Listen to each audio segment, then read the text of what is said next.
Doc, the other perspective that I want to bring to bear.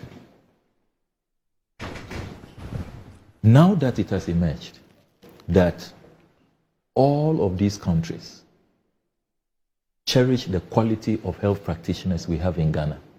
Because if we're not training good practitioners, they will shut the door at us. Look at the number of adverts all over.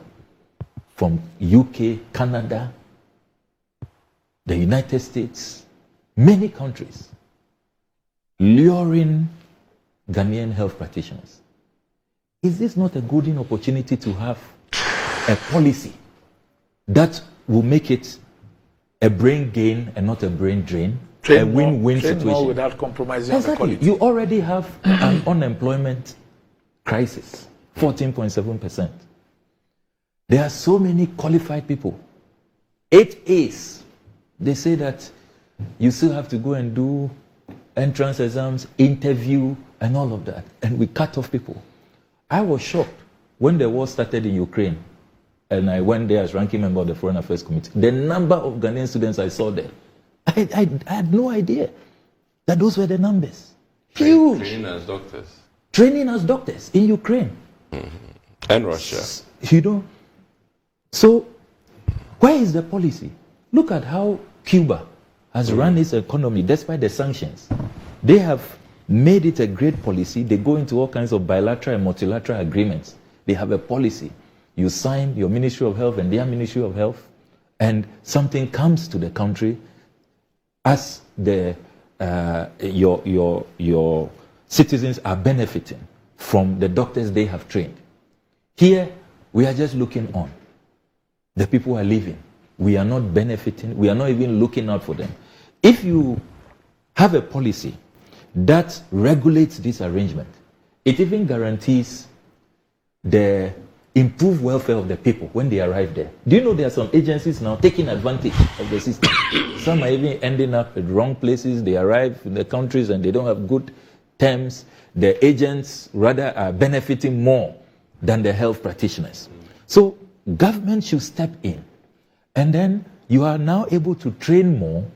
You are addressing your unemployment rate. You are building your human resource database. And then you're also benefiting academically and economically, as a country. But we appear to be looking on helplessly. How long will we look on? Will we allow this to continue? We wake up one day. Because look at the numbers. Very frightening. That 50% of doctors are gone already. 24% of nurses. That's a quarter of the nurses we have in our country are already gone. I mean, how long are we going to look on? And you see, what is even concerning is that when you meet ambassadors and high commissioners from these countries, the receiving countries, they even feel bad for us. So they are even informing us now that they are beginning to impose quotas, and they are beginning to say that, look, some countries we've had enough, and Ghana is in that category. Recently, in a meeting with the UK High Commissioner, they think too many of our professionals are leaving. They've taken too many, so they are feeling bad. So they say that they are imposing restrictions now, so that others can come from other, because they need it for their NHS. They need the exodus to continue. But they look at the numbers, and the number of people who have come in from Ghana, they are feeling bad. Even they are feeling bad. So what are we doing about it?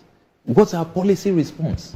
How do we, stop the hemorrhage, take advantage of what must continue, have a certain quota system? Then how do we make sure that that also transforms the training? This country, I have heard Professor Frimpong Boateng say time without number that he was not an all A's, straight A's student.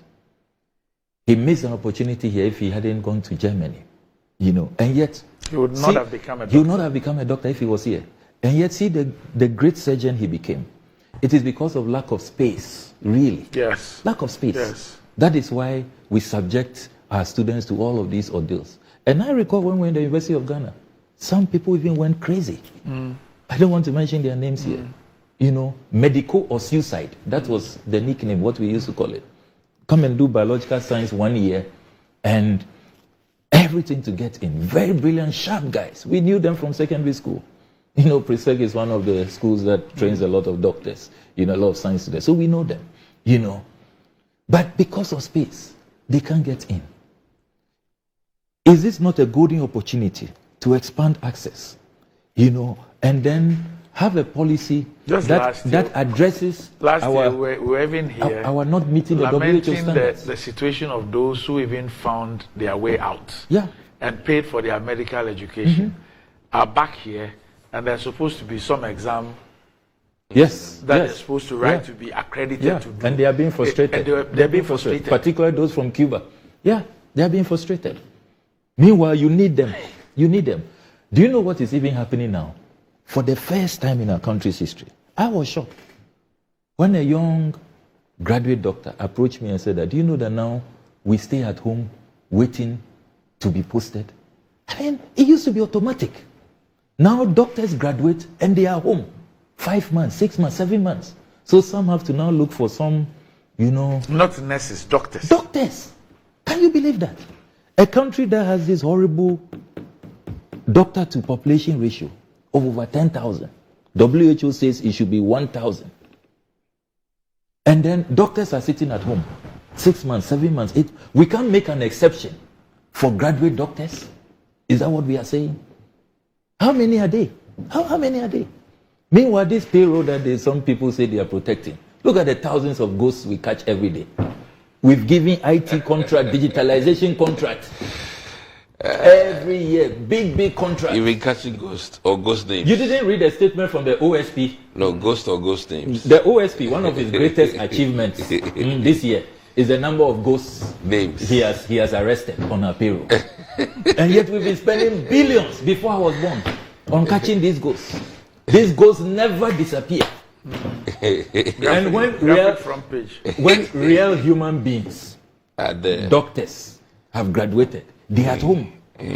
The doctors who did how do they call them? PharmDs, pharmaceutical doctor of pharmacy. They also have a crisis. They've been home for several months. They've sent me petitions. What's going on? Even the what's assistants. going on in this country? Yeah. As for the nurses, so many of them waiting to be posted. The people that we really need. And then we are paying ghosts. We are paying ghosts. Have you seen the statement from the nursing and midwifery students? Have you seen? No, they've issued a statement. It's part of the papers. Why? Baumia didn't pay all the allowances. No. I thought they were assured by the vice president. Is there what urgent issues regarding the trainee nurse midwife allowances? In light of the recent developments concerning the trainee nurses and midwives allowances, the Ghana Nurse Midwife Trainees Association, GNMTA, wishes to acknowledge the part payment made to some members of our association.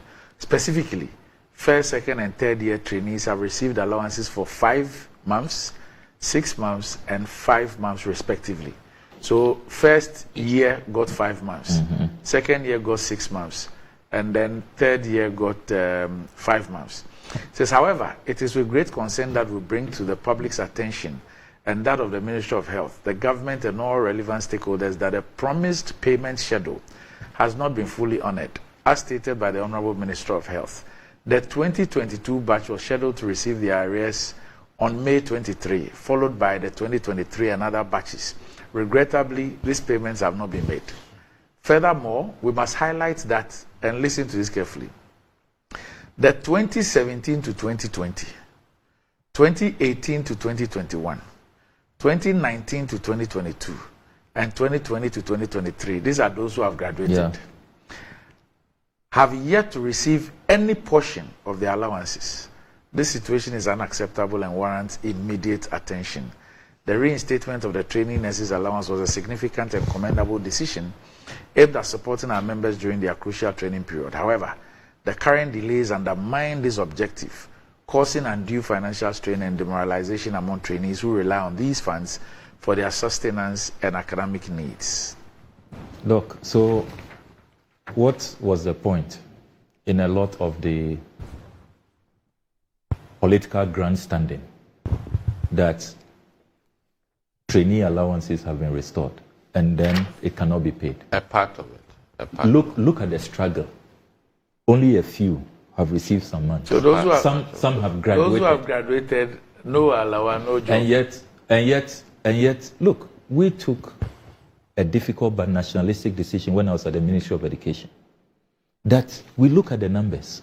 Because of these allowances, finance ministers from time immemorial introduced what was known as the quota system. So we are talking right now about the number of nurses we need to meet the WHO standard, so that we can even take advantage of this, exodus and have a policy and all of that. If you don't train more, that can't happen. So you have a crisis because of allowances. They say limit. So every year the Minister of Finance will send the Ministry of Education a letter. This year, this is how many of your trainees we can absorb based on our revenue projections and the state of the economy. So we said that, why keep so many young people at home? Destroy their future.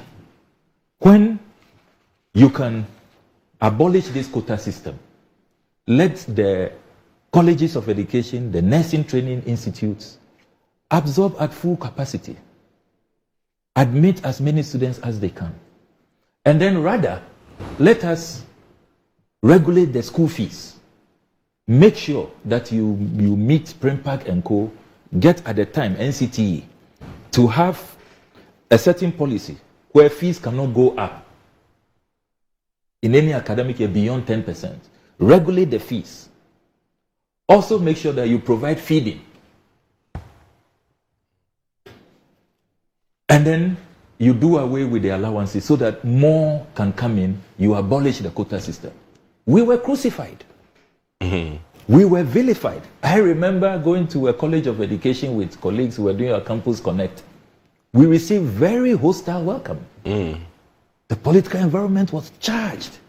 The students had been incited against us, that we don't mean well for them. See where we are today. All the pretense, we have restored Alawa, we've restored Alawa. Where is the restoration? You can't pay. So what do we want as a country? Do we want a situation where we are training enough, adequate numbers? Then we are also reserving resources for even quality training. During that period, if you check the number of labs we were able to construct, the number of assembly halls, dormitories, residential facilities, the ones we couldn't finish, do you know they have stalled? Go and check all the colleges of education, they've stalled. Then you also don't even have adequate resources after you've paid all these allowances to build hospitals for these trainees so that when they graduate, they have work to do. So where is vision? Where sometimes you need some bitter pills, you need some strategic thinking for our collective welfare. But the politics become so short-term, stomach direction, opportunistic politics. And that is what is killing us. Let me just conclude. My friend threw a pot shot. I know it was on a lighter note. That probably instead of spending on demonstrations, I should be spending. I should be spending. I heard it. I should be spending on health investments. I would like to invite you to my constituency. Have you heard of the Atamil surgical block? It's probably the most equipped surgical block in the Volta region. I know what if you do. Talk to your colleagues. Yeah. I know what you do. Yeah, in my constituency. Donations from outside. Yes, and, I know. Recently, the MEFA people have a new hospital, and I have ordered medical equipment from SOS, Louisville, Kentucky. It's on the high seas. You'll be arriving soon, in a few weeks. If you go to the Bator Catholic Hospital, talk to your colleagues there. They don't joke with me at all. Bator is the cervical cancer screening equipment there. I got it for them. Okay. When I became MP, will you believe that they didn't even have a single incubator in the whole constituency? All the incubators they have now, I provided. So before I go on any demonstration, I invest in healthcare.